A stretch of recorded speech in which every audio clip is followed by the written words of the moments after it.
Hello there, this is Dee, and welcome to episode 139 of the Benzo Free Podcast. If you happen to be watching us on video today, you can probably see on the screen that we have a very special treat for you today. A video interview with Dr. Josef Witt-Doerring of TaperClinic.com.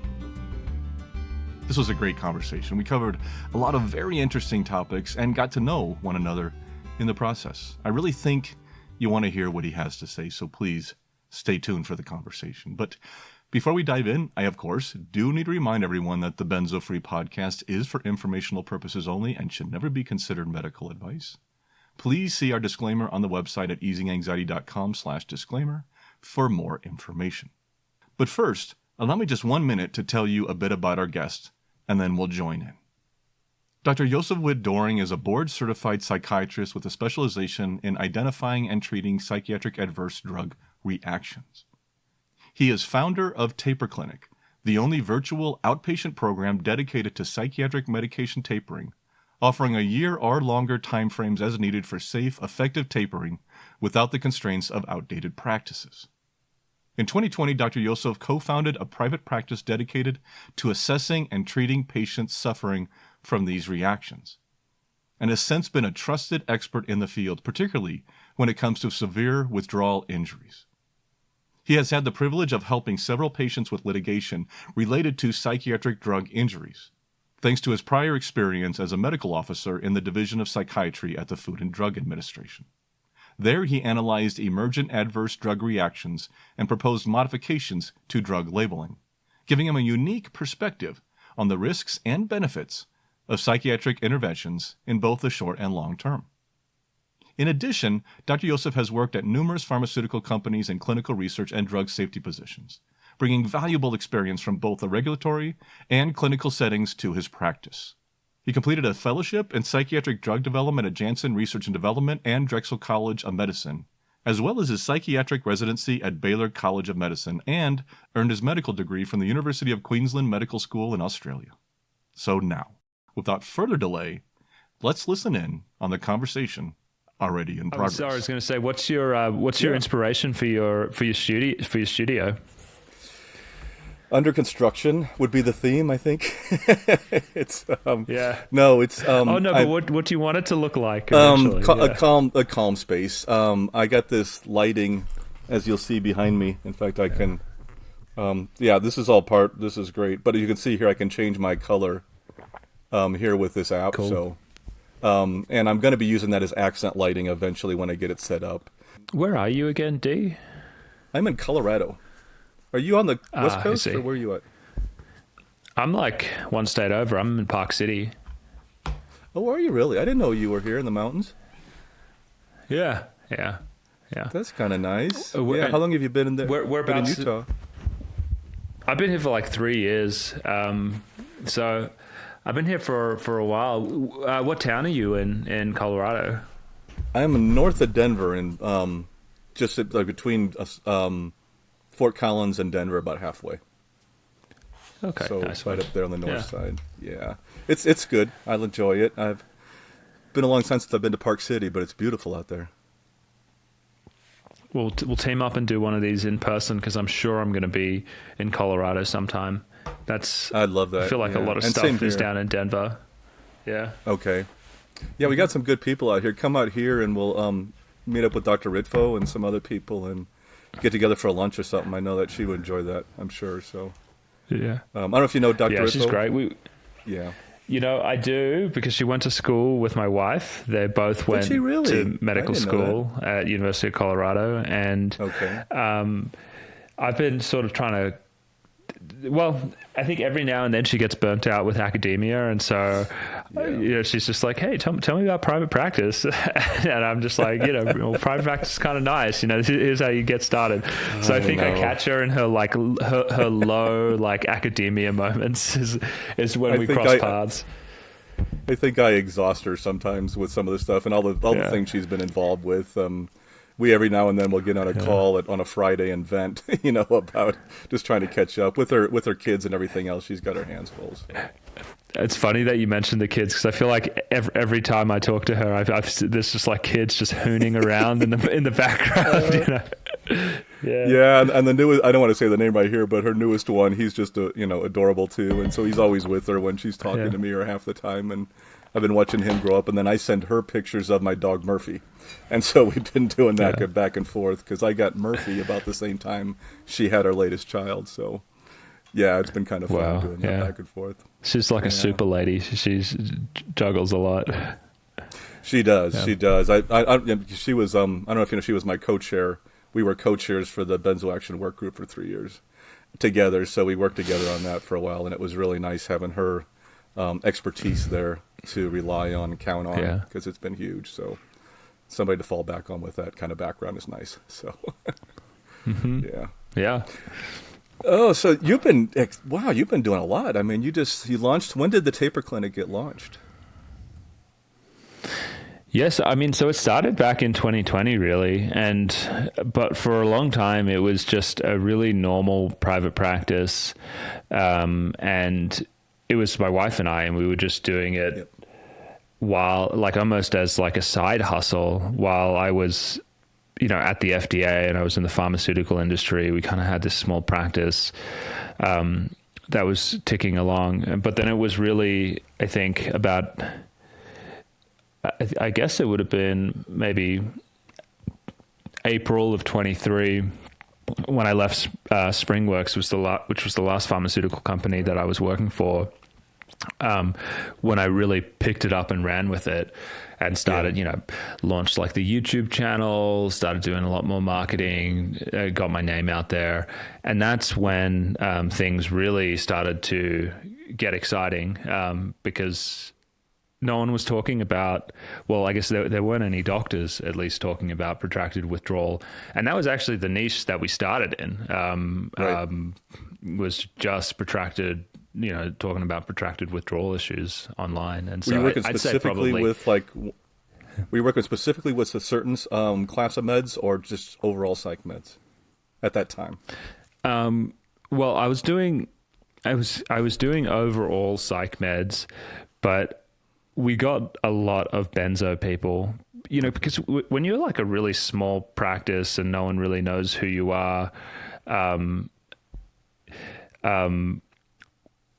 because I think I was the only person talking about protracted withdrawal, and I feel like most of the cases are benzo cases. Even now in my clinic, now that we're more widely recognized, 70% of the people are benzo people. That seems to be the biggest problem that people are having. Yeah. And so I think just by talking about the protracted issue right at the start, because there's so much desperation in the space, people were just looking for like anyone who would just even say, oh, it's a real thing. And so I think right in our beginnings, and we still have some of them today, we attracted lots of these protracted benzo folks.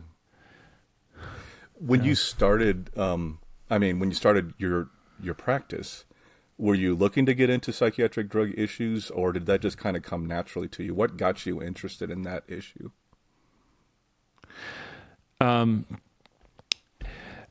When I started my practice, I think I was wanting to get into psychiatric drug deprescribing, because like I was in training from 2014 up until 2019. And I would say probably by the second year in psychiatry residency, I was already like pretty disenchanted with mainstream psychiatry. I mean, I'd gone into it expecting like, hey, this is going to be like pretty holistic, and we're going to be, understanding the problems that people are having, and having a very like, we're going to look at the life stresses and the interpersonal skills, and maybe the, nutrition. And we weren't doing any of that, and that really bothered me. And I kind of ruffled a lot of feathers because I would ask uncomfortable questions. I'm like, what are we treating? What are we doing? And it was just, and so I think I was already clued into a big overprescribing problem that was happening then. Right. And so by the time I left residency, in many ways, I was like, good riddance. And the plan was, well, I don't really like the drugs. I don't like how we're using them. I'm going to go work for the FDA, and I'm going to start policing some of this stuff. I'm going to go work in the pharmaceutical industry, and I'm going to learn how the drug companies kind of investigate drug side effects and warn people about them. And I mean, and we could go into this later on, but I mean, long story short, I kind of left that place very disenchanted. And I was just like, oh my God, FDA is asleep at the wheel and the drug companies are, just not being entirely forthright with the risks. And so all of that time, I was like, okay, well, I'm going to start a practice, and my practice, it's going to be about helping people come off these medications after they're having problems. So I think right at the inception, it was already like, this is going to be a place where we help minimize drug overuse. Yeah. That's good. That's good. You guys so needed. And yeah, I know we're appreciative for all the people that have been tackling that. There's, as we know, there's a large group out there. Since we were there, let's just mention the FDA for a second, because you said it would be okay to chat about that. I mean, one of the things I know in 2020 we got the second warning, the second box warning on benzos, and that one more looked at long-term exposure. Wasn't exactly what we were looking for, but at least it made some progress in recognizing that there are some long-term issues. Any insight you can provide from like inside and working with that organization of what takes so long, why that's, so difficult to get them to recognize what we're going through, what these issues are, to help out more people? I don't know if you have anything you can share. Yeah, I mean, I've been really vocal about the problems there, and so I'm happy to share. So. Okay. Let's talk about it. I'd say that'd be great. FDA, as it currently stands, it serves the pharmaceutical industry. And let me just back that up just to tell you how something like that happens. So Congress made a law, I think it was in the early 90s. It's called the Prescription User Drug Fee Act, something like that. It's called PDUFA. And essentially, the law came about because the pharmaceutical industry was upset with how long it was taking the FDA to review their protocols. Because if a drug company wants to get a drug on the market, they need to first go to the FDA. Hey, we want to run this clinical trial, look at the rationale. And then the FDA says, yeah, that's safe. That makes sense. And then once they get, 2 of them and some other supporting research, they can actually go back to the FDA and say, hey, can you let us market this drug? And that's called a new drug application, and then they can patent it and they can sell drugs. And so back in the early 90s, the FDA, the pharmaceutical industry was saying, this is taking too long. We've got these applications just sitting around collecting dust. Our patents are expiring. We hate this. This is not business friendly. And the FDA was saying, well, we don't have enough people. Anyway, so enter the PDUFA. And so this was an agreement where the pharmaceutical industry would actually fund FDA's activities. And I think they fund about 70% of the agency at the moment. And I mean, on face value, it's like, okay, yeah, maybe that makes sense. They want them to move faster, give them some money. They can hire more reviewers. It's a win-win. The American public gets drugs faster, which is, which could easily be a good thing. But what was attached to that legislation was something that I think really has changed drug regulation. So they say that, we're going to give you all this money, but every protocol we send you, you have 30 days to review it, and you need to tell us if we can run it within 30 days. And every time we give you a packet of studies, like a new drug application, you have 9 months to look at it, and then we need to know whether it's going on the market or not. Again, I think on face value, that sounds, okay, that's reasonable. You have to have some measure there. But what I saw happening as a result of this, and this is me kind of boots on the ground working in the FDA as a medical officer in the Division of Psychiatry, was that we danced to their tune. All of our activities became about meeting those timelines.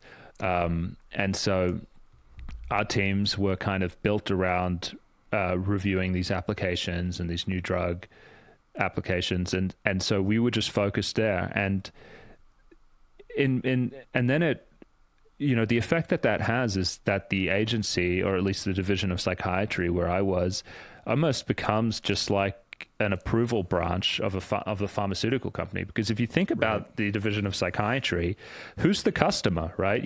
Is the customer the pharmaceutical industry, or is the customer the American public?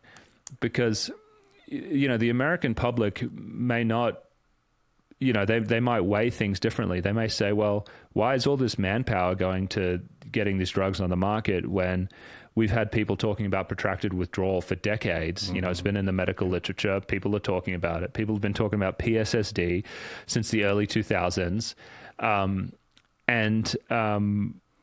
There's been citizens petitions coming in where people are saying, hey, FDA, please look at this. And that stuff just collects dust and it sits there for decades, for years, sometimes even decades.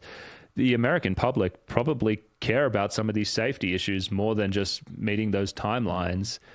And so I saw a lot of manpower and resources just getting shunted towards drug approval activities and very poor investment in post-marketing safety, which is post-marketing safety is like picking up things like protracted withdrawal injuries and antidepressant stuff. Is there any interest or money in that area? Because I know that's not helping the pharmaceutical company launch their drug, which is their primary focus. So who would be, unless the FDA is covering it, who's analyzing post-market issues? Is there any agency out there that really is doing that? Well, it's the FDA's job, and so there's within the agency, there's a department that's meant to be looking into it, but it's not. So in the division of psychiatry where I worked, these were like passion projects. The way it was treated, it was like.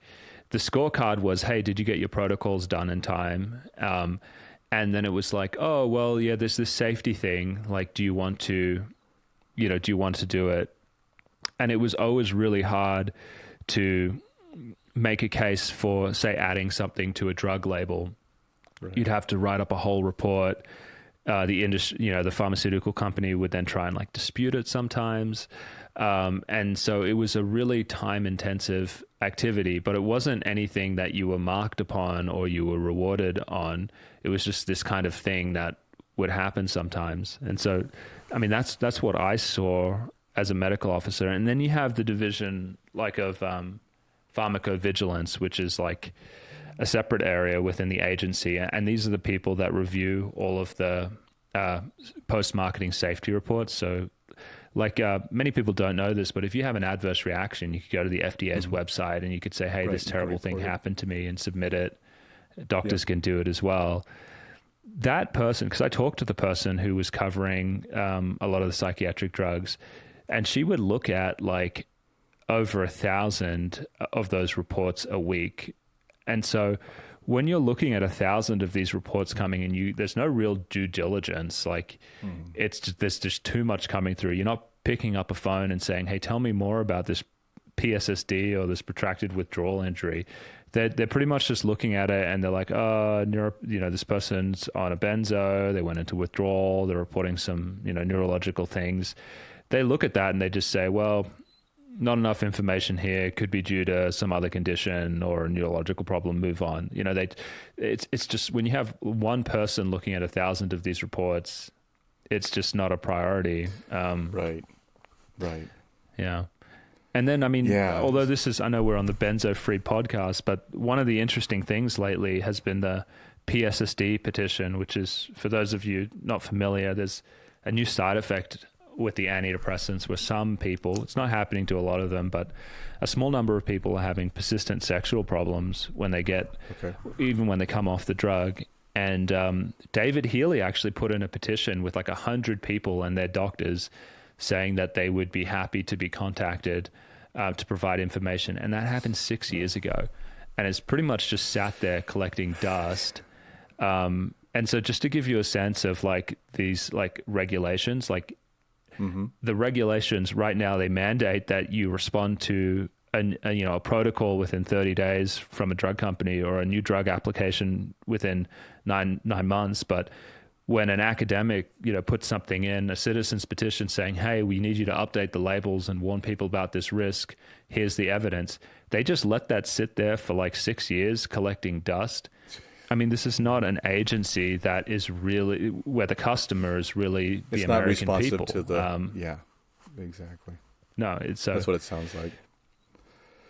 Yeah, I know. You could spend all day on that and focused on it. Yeah. But it's one of those things where, I mean, as you know, I'm more patient focused and work with a lot of people on that side. And of course, their frustration. I'm always trying to, in fact, just today on our site, on an uneven site, having several conversations from some people that were just pushing back, like, yeah, but nothing's changing. Nothing's happening. And it's like, well, some things are happening. It's just been a very slow, drawn out process trying to get things to happen because, we're not getting the support at the higher levels that we would really like to and have. And, so we're doing the best we can. I'm on some research teams we're working on. We're doing other things. We're trying to get the data out there. But it's more, it just, there's not enough money. There's not enough time. There's not enough also higher level people involved in what we're doing, especially from the governmental it's about side. to change. Yeah. I was going to say it's about to change because if you've been on X lately, I've been watching. I follow Bobby Jr. and every day just keeps on getting better. He's just like FDA came ready. He's not happy with it. Your bags. yeah. So hey, there's it'll a be new interesting. sheriff in town, and he's coming for you. I know it'll be interesting. Yeah, I know. Let's see what happens. Yeah, it's fun to watch that, but it's really hard on the other side just to see, the people who have been paid attention to, and I think that by trying to directly support them too, just as the rest of us have done. You mentioned with the ADs and everything stuff like that. So you work. Primarily, you said 70% with benzos, but you also work with some other drugs. Are that primarily antidepressants? Do you work with any like the GABAergic ones? What other drugs are you working with primarily? What's your breakdown? Yeah, like Benzos, probably like 70%, and then 20% like antidepressants, and then maybe the last. Maybe more. Yeah, and then like the last 10% is probably mood stabilizers and antipsychotics. Okay. Which kind of matches how. Well, I was going to say it just kind of matches, I think, how common these drugs are. Right, exactly. Yeah, and that's one of the things I got some pushback. I know when I was doing the podcast for many years, of course, so many of our individuals, of course, are the term I throw out is polydrugged. I know there's a lot of other terms for it, but are taking multiple psychiatric medications. And so we have that crossover, and I've always been benzo focused because that was my experience. That's the experience I've had. That's the research I've been involved with. As we launched our new site at Uneven, we're starting to add in antidepressants, and we're adding in actually some of the GABA drugs and Lyrica and stuff like that because out of request from the people, and we're having some subgroups on those discussions. So many times we have people, especially on this podcast, coming that are on the multiple medications, that are on, maybe one or two antidepressants, maybe a benzo, throw in another, mood stabilizer, something like that. Some are on a cocktail of 5 or 7 or even 9 sometimes when they come through the door. How do you approach that kind of situation when that comes to you? When they don't know what's causing their problems, but it's probably one of these drugs. Where do you start, and how do you go about that with a patient? Yeah, so I mean, there's many ways I think to dissect this problem. I mean, the first thing that I think about is like, is there something? People come to me because they're having a problem most of the time. Right. They're feeling sick. And it's not working. And so I need to figure out, why are the drugs on board first? And so when I take the history, there's so many variables, like, where do mental health symptoms come from? I think everyone recognizes that they can come from life hardship, stresses in your life, interpersonal problems, things like that. And sometimes you have a history that supports that. And I think when someone doesn't have these contextual stresses, people automatically will assume, oh, well, they have a brain problem, just genetically, like they have a brain illness. The one thing that I do see actually a lot more these days, which I didn't actually notice before, but I see now because I take people off drugs, is just how powerful dietary interventions can be. So when I get some people who say, like, I'm depressed and it comes out of nowhere, or even some people with psychosis. And I've seen a lot of people with psychotic symptoms now actually recover with dietary interventions. I tell them that they need to get off gluten and they need to come off dairy and maybe even try a ketogenic diet, because it can be just crazy. And if I'm gonna just go on a rant just about the dietary stuff for a second, because I think I think the way I was trained and the way I think a lot of people think about it is, if it's not, a stressor in your life, like a breakup or something, then it's your brain. There's no way. I've just seen these diets have helped. And when you just look at the people in the street, I mean, there's so much obesity going on. I mean, people look physically unwell. I mean, you just go out into a mall or something and look at people, and the brain is connected to the rest of the body. And when you see the obesity and the people looking unwell, oh, for sure, this is affecting people's brains as well. And so, I mean, the point of my rant is like, let's not diet can be one of the best things that you can do to improve your mental health. I've seen it being life-changing. And so anyway, I'm on a tangent, but so I look at the reasons why I think someone could be unhappy, and then we have to have an intervention there, because they got on the drugs for a reason. Right.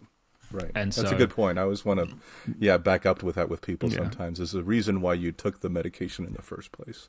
And is that still there? Yeah, and it was probably a good reason, and it was given to you by people who cared about you, or it was encouraged by people who loved you and wanted the best for you, and so so there's a reason this happened. I mean, and sometimes it's a bullshit reason, like like you moved town or something, and you were sad and you got on something, and the doctor just continued it, but oftentimes there's a real one, and so after that I look at, well, how are you feeling right now? So for like the polydrugged person, I have to look at, are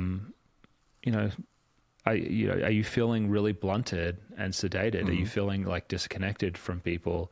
Are you feeling keyed up and agitated? Are you having difficulty sleeping? And based on the symptoms they report, then I just look at their drugs and I go, which of these drugs is the most likely to be contributing to these symptoms? And I just start there. And so I start peeling off the drug that I think is the most likely to be causing symptoms that they find unpleasant. And then I just pick the speed depending on how bad the side effect is. Like if the side effect is really severe, like say someone has akathisia, which is this really intense restlessness some people can get on antipsychotics and antidepressants, and sometimes even protracted withdrawal. But if I think it's due to like an antipsychotic they're on, I might pull that drug off in a month or so because it's a bad side effect. But if there's something and it's not really, it's not a really clear, obvious, super dangerous side effect, then we go really slow, and we usually start someone at a 5 to 10% rate, and we just check in with them every 2 weeks and adjust the rate as needed, and just so on and so forth until we've kind of removed everything, or gotten as low as we can, and they're doing better and happy with where they've gotten to. So for some patients, you actually reach a point maybe where they stabilize still on a med or two, but because things are still going well, it's okay to leave them at that point? And to kind of continue at that point for now? Okay. So your goal isn't always to come completely clean off the drugs. It's more to find that stable, state to reach where you're... Okay. Yeah, exactly. Yeah. It's not about coming off the drugs. It's about feeling better, and it's about being functional. And for a lot of people, sometimes coming off the drugs, that does that. And then there's some people like who just... Gosh, they just hate it. They just say, for philosophical reasons, I just don't like being on something. I just want to be off. I don't like going to a doctor or being reliant on a pharmacist, or worried about being in some geriatric home one day and a nurse like messes up my benzos, or the doctor leaves and then they cut me off. Suddenly. And I'm like, I've got no one to advocate for me, and I'm old and no one knows what's going on with my meds. Like some people are just like, get me off because I'm worried for the future. And so there's it's a lot of reasons why people come off. I relate to that. That would be me as the patient. I wanted to, once I found out what was going on, and I was on it 12 years on clonazepam, and once I found out, I wanted off that drug so fast. Now, thankfully, I didn't. And in fact, my primary care that I went back to and finally found one to work with me made me stabilize for 6 months mentally before he even started the taper, which was smart. I hated it at the time, but it was smart. I wanted the drug out of my system, but for that same reasons that you mentioned, it's always the fear that, I don't want to be just stuck on this. I don't want to have that where if somebody wasn't able to get it one time or I couldn't get a prescription and suddenly I was CT'd. And there's that fear, and that fear also sometimes can be tolerance, I know, of the drug, triggering that fear and that anxiety that goes on too. So I did taper over 18 months and came off. But yeah, it was one of those things where since then I've wanted to stay as natural as I can. And I mean, as people are more getting wise to the problems with benzos, I also get people coming in and they're just like, well, sure, it's working for me now and I'm actually doing okay at the moment, but I know these don't work indefinitely for everyone. And now it's kind of stressful for me to think that, hey, is this going to still work for me in 10 years? And do I really want that uncertainty in my life? And I think that's really valid. I mean, with these psychiatric drugs, I mean, no one knows what they're really doing long term. Exactly. And so it just ends up being this dagger that, Yeah, I feel like leaving that, that's the concern I would think I would have, especially as a prescriber, leaving somebody on the drugs, especially on the benzodiazepines, knowing they can, cause that long-term damage that may not be as reversible as quickly, once they come off that drug and lead to that protracted state. So I'm sure that's always a concern is, okay, so you may want to stay on it and you're feeling okay right now, but you also might reach tolerance one day. You might need to come off the drug. I know we don't have a lot of good evidence on duration and dosage versus protracted state, but still there's that theory that the longer you're on and the higher dose you're on, maybe that feeds to, more likely or more severe types of protracted state. I don't know if you have any comment on that or not, but. I mean, just the comment that people listening right now, I mean, how many of your doctors talk to you about any of these things? Hey, just like Dee was saying, there's a lot of uncertainty about the long-term risks and, people go protracted. No one says any of that. They're like, oh yeah, it's pretty safe to take long-term. It won't be hard to come off. That's what people figure that out. Yeah, most of the ones I've worked with have said that too, I know. And that's a constant story we hear from most providers. Let's talk a little bit about your clinic. Yeah. So, going from practice and you're working with different patients, what made you start up this type of thing? It was more of a virtual clinic. Would that be accurate in what you've designed, which is a virtual tapering clinic? And I know you have some coaches working with you. One of the coaches, Nicole Lamberson, is a friend of mine, and I work with her in several different projects in the benzo community.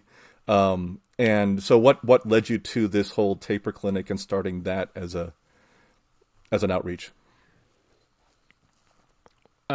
So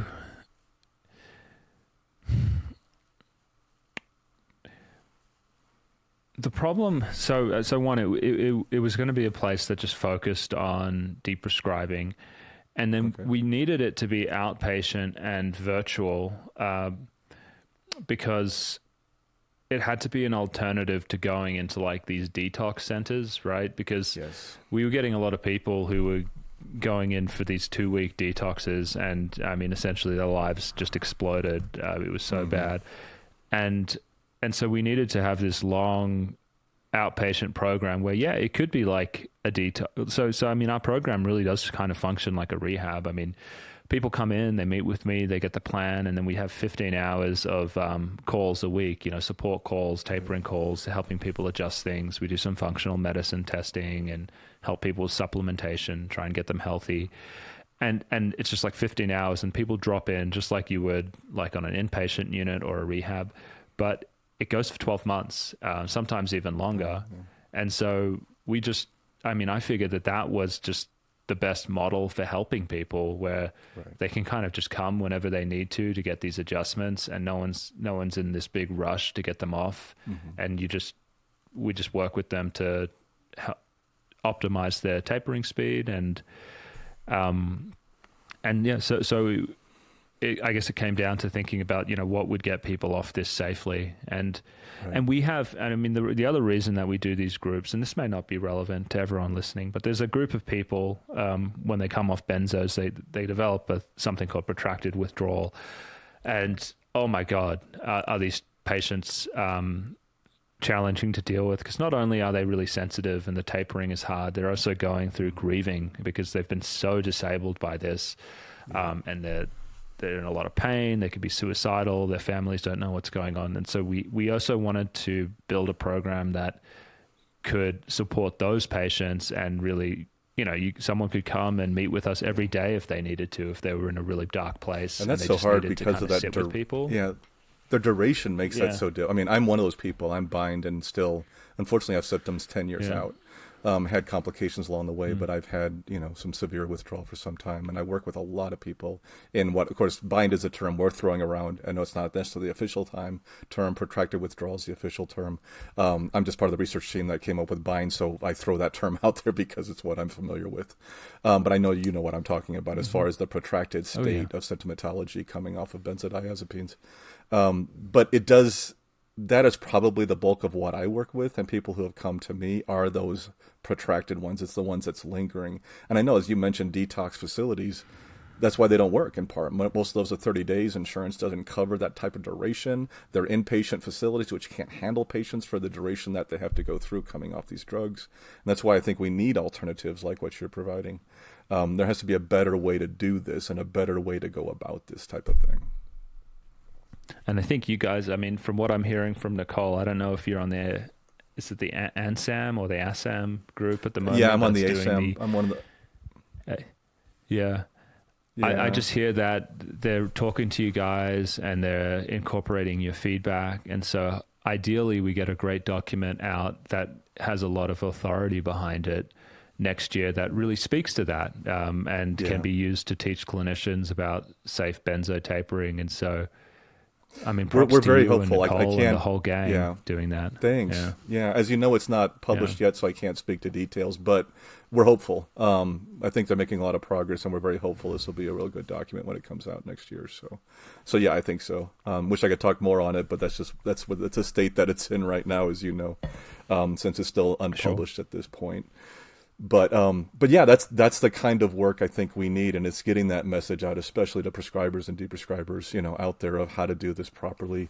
For so long, so many people have raised awareness of the dangers of benzodiazepines to the degree where they weren't considering the deprescribing ramifications of it. I don't know if you're familiar with, like in the UK and Ireland, they actually they were so adamant about the awareness piece, and they didn't consider the deprescribing piece. And suddenly people couldn't get the drugs. And people were being CT'd because the physician stopped prescribing them for a while, and they had this whole scenario. So it's one of those learning experiences about how to go about this. Is they need to be in tandem. We need to raise awareness about prescribing. I'm sure all the patients are really happy about being the learning experience there. God, it's just awful what happened. And it happened in the US as well. And I know you know this, but like when those warnings came out in 2019, and I talked to my friends in the FDA and I go, what prompted those warnings? Because I know groups like the Alliance submitted research asking for these things. But when I talked to my guys over there, they said it really was like the opiate epidemic. Like when the opiate epidemic just exploded, they were just like, oh my God, benzos. And so I think, they updated the labeling and they put the protracted stuff in there along with that, the stronger warnings about dependence. And people just started getting dropped. Anytime someone was on an opiate, they would just like pick one, you're the opiate or the benzo. And so we were getting people cold turkey, and I hate that people actually found us this way, but we had a lot of people come to our clinic and they were just like, hey, if I don't join your clinic, I'm going to be out of a benzo in like 2 weeks, and I've gone through withdrawal before and I don't like that. And so they were almost railroaded into seeing a YouTube doctor who they'd never seen before because they were frantically looking online because they called like a million different people. Yeah. And so we got a lot of people like that just because the doctors were like, oh, it's fine. I just want you to know that it's going to stop in 30 days. And if you don't like that, find someone else. That's the attitude that people were met with. Yeah, right. I agree. And that's the frustration of it. And that's why we always want to make sure we're, and I work with the Alliance on a lot of their projects. In fact, the Alliance is one that sponsors our research team. And they've done a lot of good work in trying to raise awareness. And most of us, the organizations, BIC and the other organizations, we're always trying to focus on both awareness of prescribing and deprescribing, and they need to go in tandem, because that is the big danger, is that once we increase the fear within physicians of prescribing, especially with any kind of liability issues, then they're more likely to stop wanting to prescribe the drug. And that can be extremely dangerous for anybody that's actually been taking the drug for years. Yeah, and I think, one of the, I was on a malpractice case a couple of years ago, and after the which settled for a good fee. After the malpractice case finished, the hospital system that was involved in that, they released guidelines, like good tapering guidelines for benzodiazepines, like a big. A big hospital system. And so I also think, like, once this guideline comes out, especially if it provide, the ASAM or whatever guideline is out, it will be good, because unfortunately, if a doctor makes a mistake, now some lawyer is going to come waving these guidelines in front of them and just say, hey, look right here, this is how you're meant to do it. And then the hospital system will be like, wow, we don't want any more of these settlements. We're going to drag all of our doctors in and say, hey, this is the mandatory benzo deprescribing training, and here are the guidelines. And that's unfortunately how change happens. And there's good people that have done a lot of good insight on that document. Like, as Nicole is on it, also on your team, and of course JC is also on the team out of BIC, and Carrie, which is Bernie's wife, on the Alliance side, all are on that board, and some other ones, including myself, are on it. So we're, of course, providing the patient perspective, which is valuable, but of course we're not providing the medical perspective, but we have helped to influence that at the same point. I think it's going to be good. I think it's going to be a useful document for exactly the reasons that you mentioned. So we just got to wait for it to kind of get finalized. I want it to just eliminate the 2-week benzo detox. I don't know if that's too much of an ask that it does that, but if there's anything that needs to disappear forever, it's the 2 weeks, the 2-week inpatient benzo detox. I don't think I've seen anything catastrophically harm people more than that. Yeah, I'm with you. I can't. We've had debates. I can't say more, but we've had discussions. Let's just say that. Okay. Yeah. But I think most people in the benzo community understand that very well, and are also fighting for proper terminology and for proper guidance in that area. So it's crazy. It's absolutely insane. Like, because I know people are listening to this who are harmed. That's like seen as standard of care, like in the US, that you can have someone on a decade of benzos, you could bring them in, you could rip them off in 2 weeks, and you're totally covered by, I don't know, the American College for Addiction Medicine or whoever sanctioned that as an appropriate way to get someone off these drugs. It's like this thing that just it's torture totally at some points. Dynamites people's torture. lives. It does. Yeah. No, and these drugs. Yeah. The horror I've seen in the last 10 years, I can't even start to talk about. And I think you know that, and you've seen it too, both in my life, but especially in other lives and the people I've worked with and people I've lost. It's been the worst thing I ever thought I could experience, but it's also the thing that drives me to keep doing it, to keep doing what we're doing. And we're seeing it now. We're seeing not just with benzos, we're starting to see it with ADs, and we're starting to see it with other psychiatric drugs. Not always the same problems, but different problems. And I was going to ask you about that. Have you seen unique, like with the protracted state or with certain types of symptomatology, have you seen a differentiation in the different psychiatric drugs of people coming off them? Any kind of unique markers that are related to those? So I think, now this is interesting. Yeah. So a benzo and antidepressant withdrawal is really similar. Okay. This might be, I don't know if I'm kind of there. I think there are some nuances. I do see more facial paresthesias with, facial sensory problems. I feel like the antidepressant people, sometimes they talk about like electrical feelings kind of coming down their face and in their teeth. I feel like the benzo people, a lot of them talk about like pain around the stomach and the diaphragm, like this kind benzo of belly is pretty writhing. massive on our.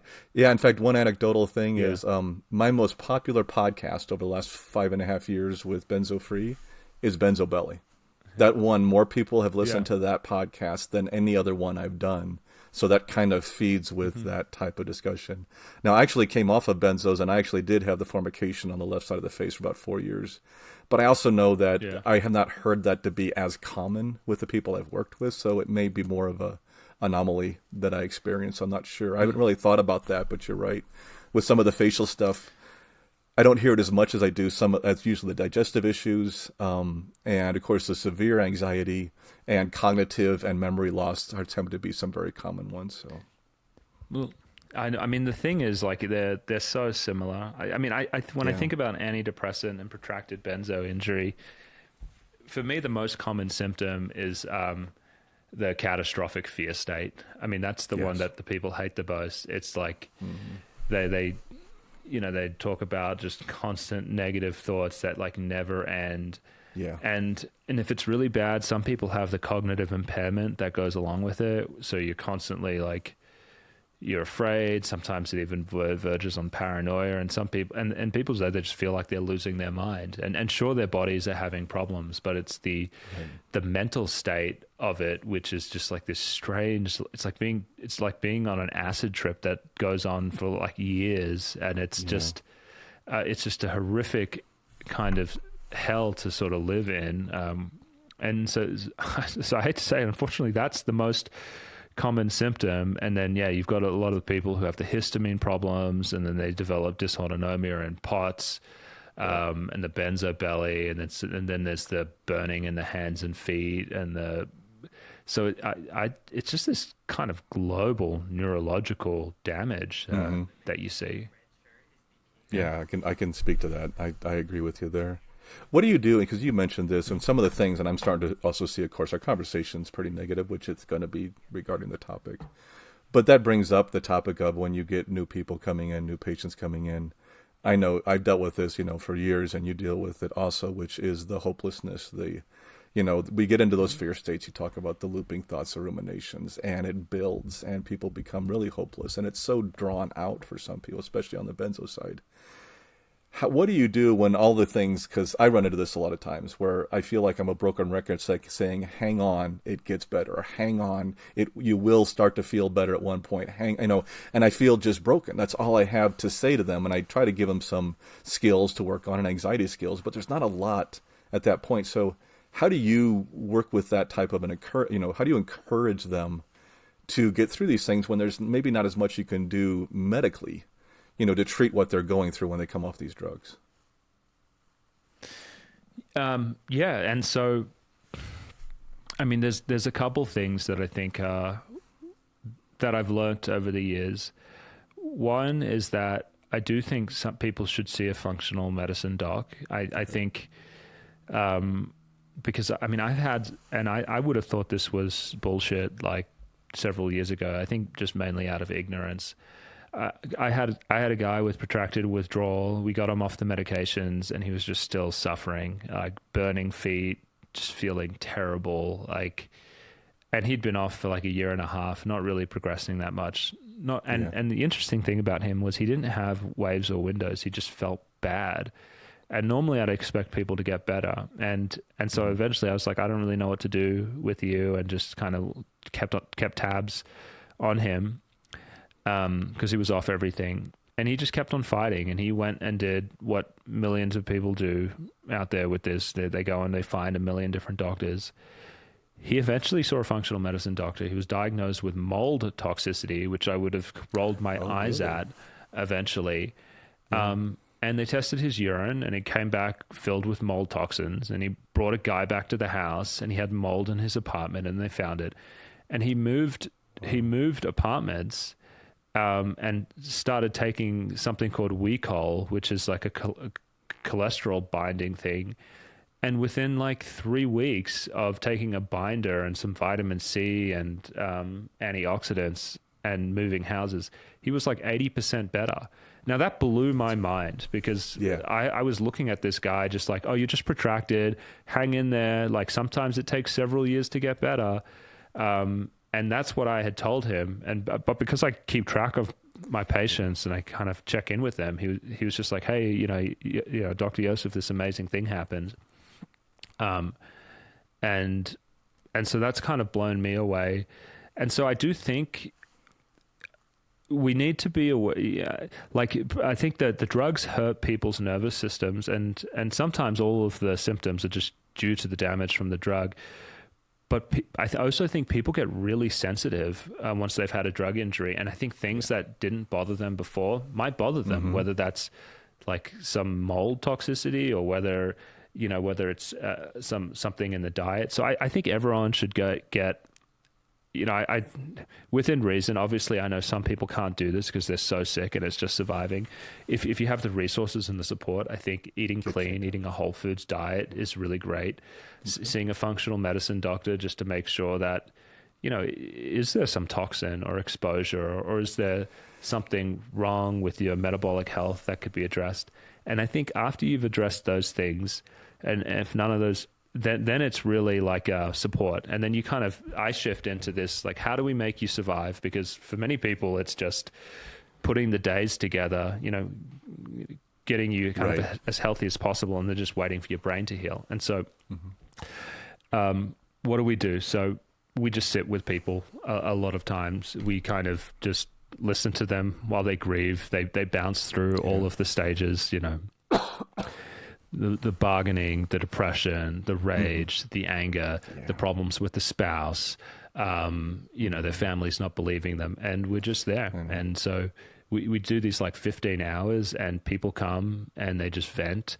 And sometimes they come and they just have nothing to say. And we just say, well, just sit with us, just come here every week and we'll just be with you. And this does end. It moves in one direction. You've done everything right. And the only thing you need to know is you're not crazy.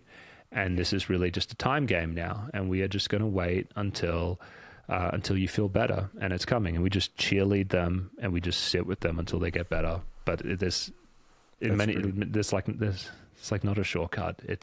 I know. And there isn't a shortcut. It's hard. Yeah. But what you said I thought was key, because we had that conversation this morning in an online call on Uneven. And we were actually speaking about the testing and getting tested. One of the people on there got tested for something and wound up having a pinched nerve in the back and actually can have surgery. And it was a good reminder. And so we started talking about that, just like you mentioned. I think one of the things that I've seen happen so many times, and I've seen it myself and other people with the benzodiazepine protracted injuries, is that we start to rely on, it's probably the benzos. And we do so much because we've checked it out so often. Now, if something new comes on, we go, oh, no worry, it's just the benzo, because that's kind of the message we got. And probably 80% of the time it is, or 90% of the time it is, but sometimes it may not be. And it's not a reason not to get checked out, not to get the physical, not, like you said, to go to functional medicine doctor, not to go check out. I check out almost everything I have just to make sure it's not something else. Also, it relieves my anxiety somewhat. If I know, okay, it's not this or this, once I realize it's probably just my recovery, I know I have a pattern with that, and this will come and this will go, and it will ease and it will fade on its own, and I can process that. But a lot of times we just go in and get checked out, and I think that's really good, because it could be mold. You know, it could be a pinched nerve. There could be other things going on. Because you have protracted withdrawal doesn't mean you don't have any other problems. You know, there could be some other problems going on. Yeah, like, and these people are so sensitive, right? You know, like having protracted withdrawal is just, you're walking around with that ultra sensitized nervous system, and so sometimes it could be food, you know, like it's easily. And one of our coaches, like Trudy, said that, and you know, I've heard everything now, and I believe a lot of stuff I was taught in medical school just to roll my eyes at. She would tell me that she was EMF sensitive, like right at the start of her protracted injury. That just being around, I guess, computers and phones and things like that. And it's a whole nother rabbit hole, but a lot of the things that I used to discount, now I'm like, well, I don't know, maybe a sensitized nervous system in a vulnerable person could respond to these things, like, you know, mold in the house that didn't bother them before, or these things. Yeah. So yeah, there are things that can aggravate it. Yeah. I believe it 100% because I've seen it time after time for years now. Is that, in fact, in one of my presentations I just gave two days ago at a Benzo Warrior was, in one word, protracted benzodiazepine withdrawal is hypersensitivity, both physical and mental. Mm-hmm. And, you know, our whole system has become hypersensitized to all types of stimuli. And so, yeah, things that used to, you might notice, now become annoyance, and then, or may become painful, or may become excruciating, depending on what it is and what's going on. And we have this, you know, extreme reaction to things. I've seen it myself. I've dealt with it for many years. I've seen it in so many people where the smallest thing sets you off. And we're hypersensitized, and I think that's just a good word for what we're going through. Mm-hmm. Yeah. It's kind of crazy. So you within your facility and with the services that you're providing right now, I also know that you're also doing other work. You have a podcast, right? You've been doing a podcast work. Mm-hmm. You also have, with your TaperClinic, you have coaches also that work with the individuals. Can you talk through the services and the other projects that you're working on right now? Yeah. So, well, I mean, so our clinic is there's three. We're a one-stop shop for three things. Okay, so we do functional medicine. So we'll do these testings. We'll look for things that might be aggravating someone. We do targeted supplementation if they're like missing nutrients, and we try and just put everyone's nervous system in the best possible place for healing. Right. We also do nutritional, like metabolic counseling, and so we try and help people remove allergens and things that tend to irritate sensitive nervous systems. And then the final piece of our program is that we just have we do expert tapers. And so we're really familiar with how to construct and design the tapers in a way that you can do just really slow, gradual reductions and be in control. And then we oversee it. So that's the program. Everyone gets a tapering coach. This is someone who's been through psychiatric drug withdrawal themselves, so they know the ropes, and they guide them and they help them and they provide support, and then they have access to all of those group calls just for drop-ins. Yeah. And then we're also really active on social media. Right. Our YouTube channel, it's kind of, I would say it does two things. One, we share Where can people find your YouTube channel first? Where can people find that? Sure, yeah. So it's Dr. Josef, and it's spelt in the German way, so it's Josef. And so we share stories of people who have been drug injured, and people coming off their medications with like ketogenic diets or dropping gluten. So anything that's kind of focused on drug injury, surviving drug injury, getting off medications with alternative drug therapies, we cover. We also are really into creating like step-by-step tapering videos as well. So if someone like wants to learn how to use a syringe to taper, or how to do dry cuts, we have a whole playlist called Tapering Tips, where it's just like me with my camera, and I'm sort of demonstrating how to do the calculations and do everything. Oh, that's great. And then we bring on experts sometimes, just to talk about non-drug approaches to mental health. And so those things are my passion. So we talk about that. And then if you want to follow me on X, again, it's Dr. Josef, and that's just me ranting about stuff, just so we all have to do that sometimes. Yeah. Yeah. Yeah. It's a lot less polished than the YouTube channel. It's just kind of like rants about, usually very critical of like mainstream psychiatry. And then, gotcha. We're on Instagram, we're on TikTok, we're on Facebook. It's all under Dr. Josef. But probably the main ones would be the YouTube channel, and then also X. That's great. Yeah, this is fascinating. A question before we do start to wind things down here in a minute. Again, I come back to the thing that I face most of the time with the individuals that I work with, which is, again, hope. And so many people asking, of course, how do I know I'm going to heal? Am I going to heal completely? Who is healed completely? Will I get back to normal? I know these are questions I'm sure you've heard at times along the way.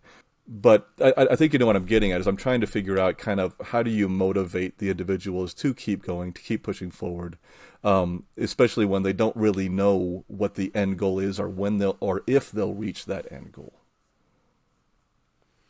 Yeah, and so you're right. There's a caveat, like it's always different for different people. But when people usually ask me, what I say is that the vast majority of people will experience a full recovery or a near full recovery, and that's just what I see in my practice. And I tend to see sick people. The next question people ask me is, well, how long does this take? And so I usually say, and this is just from people walking through my door in general, I've seen people step down significantly in their symptoms within the first 2 years. And that's for most people that I see. Yep.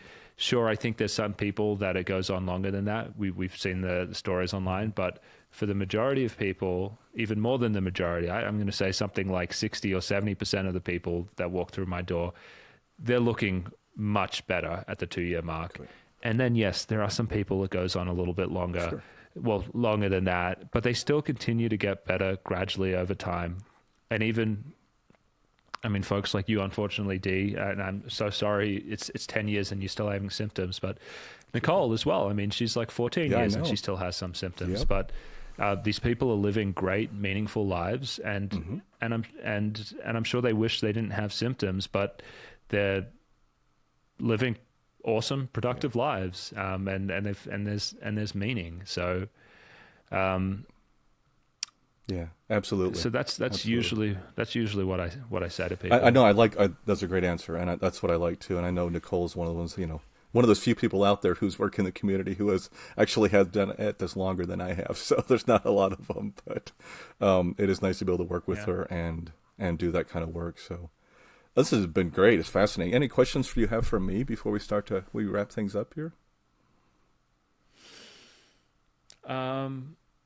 No, kind of just question for your audience. Our social media, sorry, just to plug this, our social media channel is growing, and we're looking for researchers and content writers. And so if you are someone that, you like writing stuff that's critical about psychiatry, maybe you have a background in social media, some journalism, you like this type of thing, I need help. We're trying to improve the quality of what we're doing, and just swing by my YouTube channel. It's November 14th today. Yes, on the 13th, we published a video with a job description kind of on there. And so if you are someone who likes to write and wants to support this mission, please get in touch with me. I think that's fantastic. That's one of the things I'm trying to do too with, I mentioned before in our thing, I think I mentioned to you, I launched the new community Uneven, which is at uneven.life. And we're going to hopefully keep working and building on this relationship with you all, going back and forth. But it's the same thing. One of my goals with that is we have guides and, like you have coaches. And my goal is that people, as they start to heal, actually have a place where they can go to give back, where they can go to do that kind of thing. And like you mentioned, if you have some social media experience, hey, there are possibilities. There are things that you can look forward to as you start to heal, to use the knowledge you've learned and you've picked up through this experience to give back. And I think that's really key. And so I love that you mentioned that there are these places that you can go and actually help. We need the help, you need the help. We need the help. The more people that do that is great. And also for those of you who aren't there yet, it's something to look forward to. This is where you can get to. You can come and help us as we're doing this and building out our organizations, Mm-hmm. Yeah. Yeah. Well, great. This has been delightful. Thank you so much, Dr. Josef. I really appreciate you taking the time to speak with us today. Yeah, no worries, Dave. It's been awesome coming on. I can't believe it took us this long, but I'm gonna have you on my show soon as well. I would love that. I look forward to that. Just let me know when, and I'd be happy to come over and chat with you all. I think it'd be great. Thank you so much. Cool. Hey, this is Dee. Thank you so much for stopping by and checking out our podcast. I do need to remind everyone that this podcast is for informational purposes only and should never be considered medical, psychological, or professional health advice of any kind. You can read our full disclaimer on our website at easinganxiety.com/disclaimer. Also, if you or someone you know is dealing with significant mental health issues, please seek professional help. Resources can be found in our show notes and on our website at easinganxiety.com. Thanks again for stopping by. And remember, keep calm, taper slowly, and take care of yourself. I'll see you next time.